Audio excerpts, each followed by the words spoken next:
नमस्कार दोस्तों, स्वागत है आपका मेच ऐप पे। तो जेई मीन्स की शिफ्ट वन अभी ओवर हो चुकी है, अभी रिसेंटली हुई है। तो मैंने अपने टेलीग्राम पे अभी फॉर्म अपलोड करा था कि कैसा एक्सपेक्टेड था पेपर, क्या था। तो मुझे डेटा मिला है कुछ। तो प्रीलिमिनरी अपन एनालिसिस करने वाले हैं इस वीडियो में कि शिफ्ट वन कैसी थी, ठीक है। और आगे वाले जो शिफ्ट है उनको थोड़े से इंसाइट्स मिल जाते हैं जब ऐसा मतलब शिफ्ट वन हो जाती है, तो वो भी मैं आपको बताऊंगा। सिंस मेरा भाई खुद पर्सनल कज़न भाई दे रहा है, ठीक है, तो उसका भी इनपुट अपन पे रहेगा, ठीक है। और जो बच्चों ने मेरे को बताया उसके बेसिस पे याद रखिए, स्टूडेंट्स का रिव्यू है, ठीक है, मेरा रिव्यू नहीं है, स्टूडेंट्स का है, ठीक है। तो स्टूडेंट की रिव्यू होता है, वो प्रिपरेशन टू प्रिपरेशन वेरी करता है। किसी की अच्छी प्रिपरेशन होती है तो पेपर ईजी लगता है, और जिसकी प्रिपरेशन खराब होती है तो कम ऑब्वियसली टफ लगता है। तो ये वाली बात रहेगी इस वीडियो में, ठीक है। सिंस अभी पेपर रिलीज नहीं हुआ है तो एक्चुअल एनालिसिस जब आएगा तो वो ज़्यादा 100% श्योर होगा। ये वाला आप मान सकते हो कि 60-70% राइट हो सकता है, ठीक है, क्योंकि इसमें थोड़ा बायस आ जाता है। तो चलो बकवास नहीं करते, सीधे स्टार्ट करते हैं। तो सबसे पहले ओवरऑल पेपर का रिव्यू जो मेजॉरिटी ने दिया है और जिनकी प्रेप सही थी, तो वो तो कह रहे हैं कि सिमिलर जैसा लास्ट ईयर था उसी के ट्रेंड पे रहा है। मतलब पहली जो शिफ्ट थी तो ये थोड़ी खतरनाक बात है, क्योंकि अपन को पता है कि 27 जनवरी पहली शिफ्ट कैसी थी, इजी शिफ्ट थी। तो उनके हिसाब से तो ये शिफ्ट थोड़ी इजी ही रही है, और लोग क्लेम कर रहे हैं कि 99 परसेंटाइल ईजिली 190 प्लस जाएगी, नो डाउट, ठीक है। पिछली साल तो पता ही है अपन को कितनी गई थी, वो भी अपन बताएंगे। तो शिफ्ट ओवरऑल जो बताई जा रही है ईजी टू मिड कहा जा रहा है, ठीक है, जो मुझे अभी तक इनपुट मिले। और ज़्यादा बच्चे मेरे को बताएंगे, मैसेज करेंगे। और अगर आप भी अपना इनपुट डालना चाहते हो तो मेरे टेलीग्राम पे चली जाइए, वहाँ पे मैंने फॉर्म अपलोड कर दिया, उधर डाल दीजिए, ठीक है। तो इजी मिड का अभी जितना मुझे आया है डेटा, तो उस हिसाब से इजी मिड है, ठीक है। बट हाँ, एक मुझे एक गुड न्यूज़ भी देनी है। तो ये मत समझिए कि अगर पिछले साल जैसा ही चल रहा है तो क्या उतना ही हाई चला जाएगा, नहीं। मेरे हिसाब से मार्क वर्सेस परसेंटाइल थोड़ा लो ही जाएगा, ठीक है, सेम नहीं रहेगा। क्योंकि देखो पैटर्न चेंज हुआ है, ठीक है, उससे अफेक्ट आता है, क्योंकि कंपलसरी वाले पोर्शन लाने से अफेक्ट आ जाता है थोड़ा।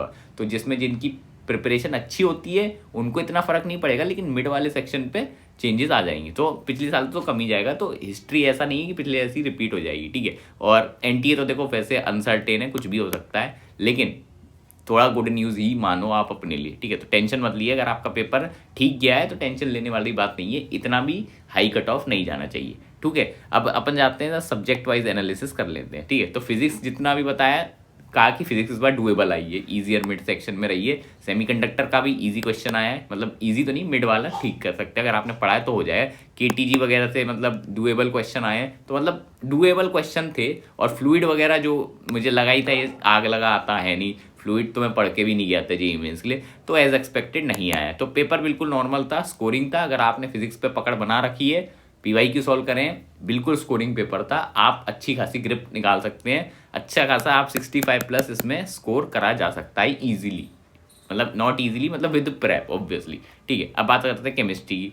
केमिस्ट्री भी देखो अगेन ईजियर है। केमिस्ट्री तो मेरे हिसाब से वन ऑफ द ईजिएस्ट ही आई है, क्योंकि देखो जब पेपर में 3-4 क्वेश्चन मोल के आ जाते हैं तो देखो अंतर पड़ जाता है। मोल क्या है, बेसिक मैथमेटिक्स लगानी होती है मोल की। अगर आपको बेसिक चीज़ें आती हैं तो आप इसका आंसर सही कर दोगे। तो 2-3 क्वेश्चन मोल के बताए मेरे को बच्चों ने, ठीक है। और एक्सपेक्टेड लाइंस पे ही था, ऐसी पीवाईक्यू का ट्रेंड था, बिल्कुल स्कोरिंग है केमिस्ट्री। तो अगर आपका अच्छी पकड़ है केमिस्ट्री में तो इसमें आप 70 प्लस तो मेरे हिसाब से स्कोर कर ही लेंगे, ठीक है। तो मेरे हिसाब से करना भी चाहिए 70 प्लस केमिस्ट्री में तो एटलीस्ट, ठीक है। अब बात आते हैं मैथ्स में। मैथ्स तो एज यूजुअल मिड लेवल ही था। स्टैटिस्टिक्स का पिछली बार टफ आया था तो उससे तो मिड ही आए इस बार क्वेश्चन। प्रोबेबिलिटी देखी गई है अपन को, और भी सारे चैप्टर का प्रोपोर्शन ठीक ठाक ही रहा है, ठीक है। और अगर आपका टाइम मैनेजमेंट पेपर में सही रहा है तो आप मैथ्स में भी ठीक ठाक स्कोर कर सकते हैं। और पीवाईक्यू मेरे को जितना नहीं बताया बहुत ज़्यादा यूजफुल थे, ठीक है। तो पीवाईक्यू देखो मस्ट है, मैंने तुम्हें पहले ही कहा था। तो जो भी फ्यूचर शिफ्ट के लिए देख रहा है ये वीडियो, प्लीज़ लास्ट के 3 साल के पीवाईक्यू देख लेना एक बार ऊपर से,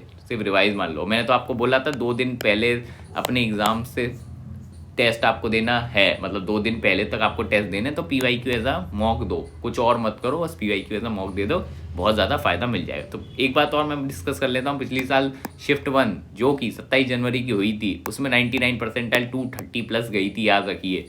और सिंस अभी कुछ बच्चों ने बोला है कि सिमिलर है, तो मैंने एजम्पशन नहीं मान लिया कि सिमिलर ही होगा, क्योंकि वेरी तो करी होंगी चीज़ें। तो ऐसा नहीं है कि 230 ही जाएगा, तो टेंशन वाली बात नहीं है। तो टेंशन मत लो कि ज़रूरी नहीं है 230 जाए, ठीक है, लोअर ही जाएगा मेरे हिसाब से तो, ठीक है। और वो तो अभी देखो पेपर आएगा तब एक्चुअल में अपन को पता चलेगा, क्योंकि देखो जो लोग पढ़ लिए होते हैं उनको तो पेपर ईजी ही लगता है, ठीक है, ये याद रखो। जो नहीं पढ़ते उनको मीडियम लगेगा और टफ लगेगा, सिंपल एज इट। तो यहाँ पे ये आपको समरी मिल जाएगी कैसा पेपर रहा है, ठीक है, तो आप उससे देख लीजिएगा, ठीक है। और मैं तो यही कहूँगा, देखो अभी आपका पेपर एंड हुआ है, रेस्ट करिए आराम से, कोई दिक्कत नहीं है। ये शिफ्ट विफ्ट के चक्कर में मत पड़िए, मैं बता रहा हूँ। पिछली साल से तो आपका बैटरी स्कोर बैठना चाहिए, जितना मैं जानता हूँ। 230 तो मुश्किल लग रहा है, बट NTA जिंदाबाद अगर हो गया, चीटिंग के केस आते हैं तो ये भी हो सकता है, बट मोस्ट प्रोबेबली पिछले साल से रिलीफ है। तो ये मान लो 60-70% चांसेस हैं कि बैटरी मामला रहेगा इस साल का, ठीक है। तो मिलते हैं आपको शिफ्ट 2 के एनालिसिस के बाद। Bye bye.